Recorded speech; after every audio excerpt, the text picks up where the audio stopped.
যদিহে এতিয়ালৈকে আমাৰ এই চেনেলকেইটা ছাবস্ক্ৰাইব কৰা নাই চেনেলকেইটা ছাবস্ক্ৰাইব কৰি দিবা আৰু কাষতে থকা ঘণ্টা বুটামটো টিপি দিবলৈ একেবাৰে মৰমৰ বন্ধু বান্ধৱীসকল তোমালোক সকলোকে আমাৰ এই চেনেলটোলৈ স্বাগতম জনাইছোঁ। বহুতো বন্ধু বান্ধৱীয়ে হোৱাটছআপ মেছেজ কৰি হওক বা কমেণ্ট বক্সত কমেণ্ট কৰি আছিলে যে আজি যিহেতু ৰিজাল্ট দিয়াৰ কথা আছিলে D.El.Edৰ পেট এক্সামৰ 2023 চনৰ ৰিজাল্ট কিহৰ বাবে এতিয়ালৈকে দিয়া নাই। গতিকে যেতিয়া আমি ৱেবছাইটটোত গৈ চালোঁ SCERT.co.in সেই ৱেবছাইটটোত যাওঁতে আমি দেখা পালোঁ registration process is already over.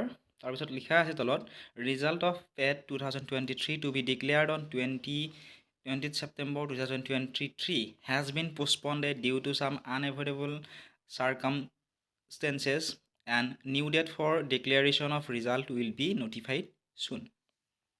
গতিকে কোনো বিশেষ কাৰণত বা বিশেষ অসুবিধাৰ কাৰণে ৰিজাল্টটো আজি নিদিয়ে, নতুন ডেট ঘোষণা কৰিব।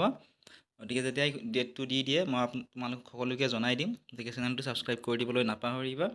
গতিকে থুলমূলকৈ ক'বলৈ গ'লে ৰিজাল্ট আজি নিদিয়ে D.El.Edৰ পেট এক্সামৰ 2023 চনৰ।